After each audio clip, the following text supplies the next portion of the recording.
Hello and welcome. In today's video, I'll show you how to make a traditional sourdough bread. In a previous video, I showed you a sourdough bread that I bake with a cold oven method. But today, I want to show you a very traditional way of baking a sourdough bread. If you're new to my channel, don't forget to subscribe and share this video with somebody who might find it helpful. Also, some people have asked me about the products that I use for baking. I'll leave a link in the description below, but please know that you can use what you have in your kitchen that works for you. Let's get started. I'll be using half of a cup of an active sourdough starter. You're going to be using your hands and fingers a lot. Please don't forget to wash your hands. I'll use the same measuring cup and I'm going to add 1.5 cups of water. Because this is a half a cup measurement, I'm going to do this 3 times to get to 1.5 cups. If you live in the city and your water is treated, use filtered or bottled water. Next, I'll add 3 teaspoons of non-iodized salt.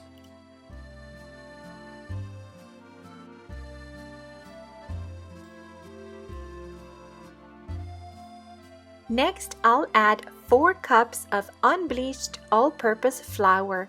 Please ensure that you level the cup to avoid adding extra flour.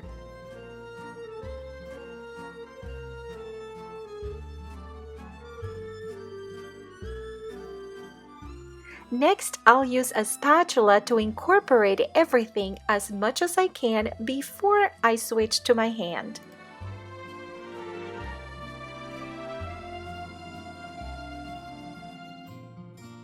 This can get very sticky, so don't forget to wet your hand.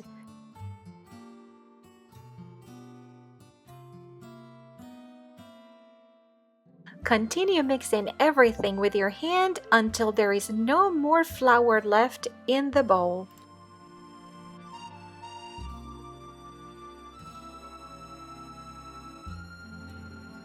Now we'll cover it with a plastic wrap. We're going to let the dough rest for about 30 to 45 minutes. Now we're going to do the first stretch and fold. Wet your hand. Gently grab the dough from the bottom and fold it over. Go around a few times.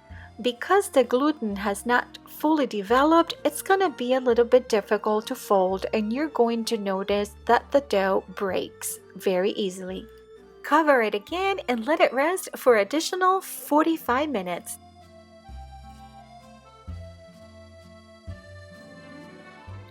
And now I'm going to do the last stretch and fold. Wet your hand, grab it from behind, and fold it over and repeat a few times. Cover it with a plastic wrap one more time and place it on a warm spot of your kitchen counter. We're going to let the dough rest and rise and ferment for about 8 to 10 hours. In the meantime, I'm going to feed my sourdough starter. If you're not planning on baking a bread again in the next few days, you can just place it like that in the refrigerator, and when you're ready to bake a bread, bring it to room temperature, feed it, let it ferment and rise, and use it to make another loaf of bread.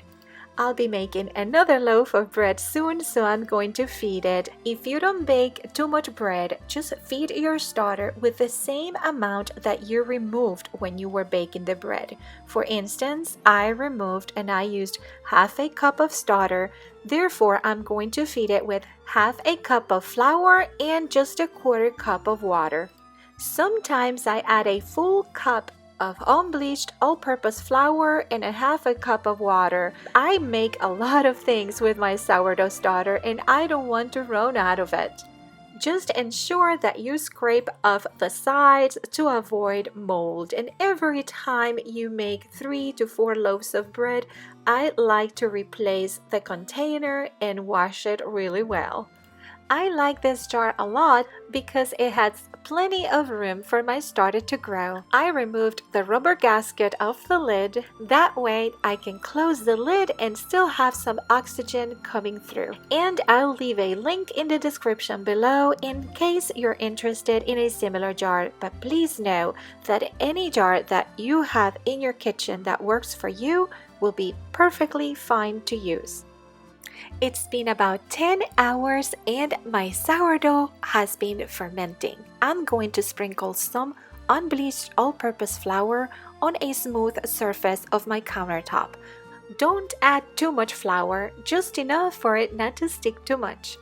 I started my dough early in the morning. It was around 7 a.m., so it's still the same day for me.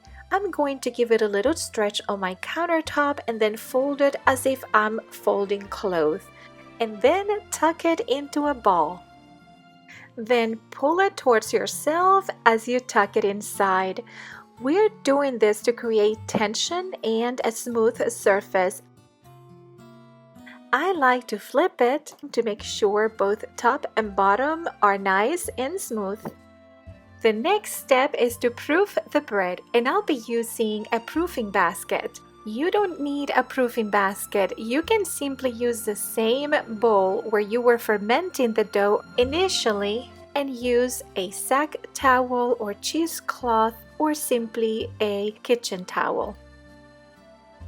Next, I'll be sprinkling it with flour.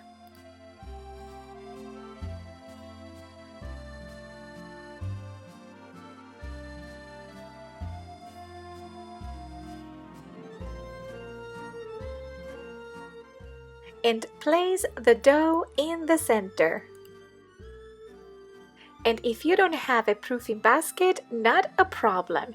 Just use a sackcloth or a cheesecloth or a kitchen towel. I've done that many times. Sprinkle it with flour, place the dough in the center again. Wrap it and then cover the top with plastic wrap. This is to prevent it from drying out.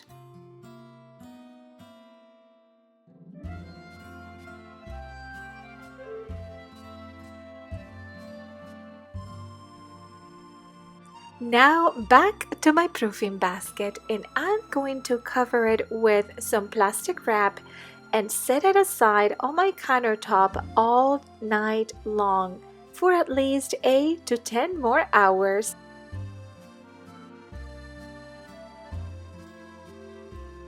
And this is the next morning. I have a 4.5 quart cast iron Dutch oven that I'm going to place in the oven. It's empty and I'm just going to preheat it.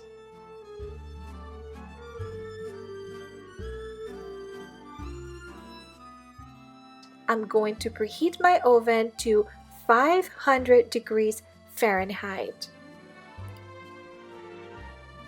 After the temperature has reached 500 degrees Fahrenheit, leave the cast iron Dutch oven there for at least 10 minutes.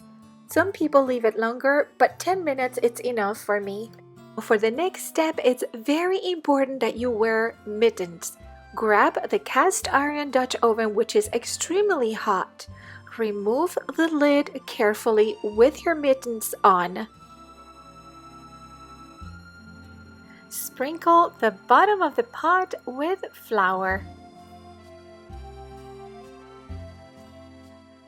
Now carefully flip the dough into the cast iron Dutch oven. I'll be using a lame to score the bread, and I do a simple score, something like a cross, but you can perfectly use a sharp knife.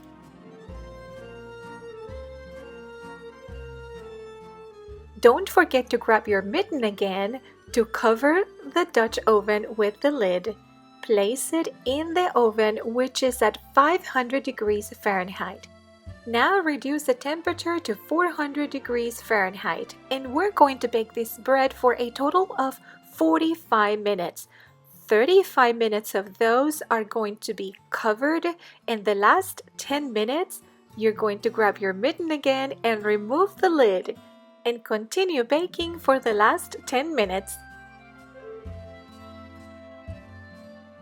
Alright, these are the last 10 minutes. Let's grab the mitten so we don't burn ourselves, remove the lid, close the oven, and let's bake it for the remaining time. And here is our fabulous bread. There is nothing like the aroma of fresh baked bread in the morning. I like to place the bread on a cooling rack and let it cool down completely, or at least for 1 hour before we slice it. If you notice, we have some of the flour remaining at the bottom of the bread. You can use a knife to scrape it off very gently if it's too much.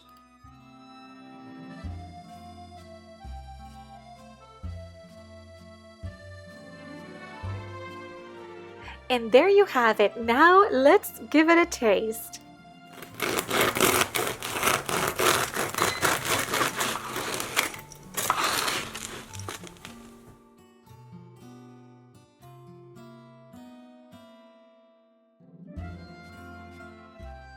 It is so spongy and delicious, and I like to eat it with butter.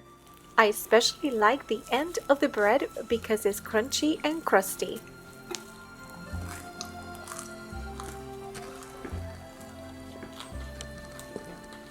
Thank you very much for watching. I hope that you enjoyed this video. Please don't forget to subscribe and share with others.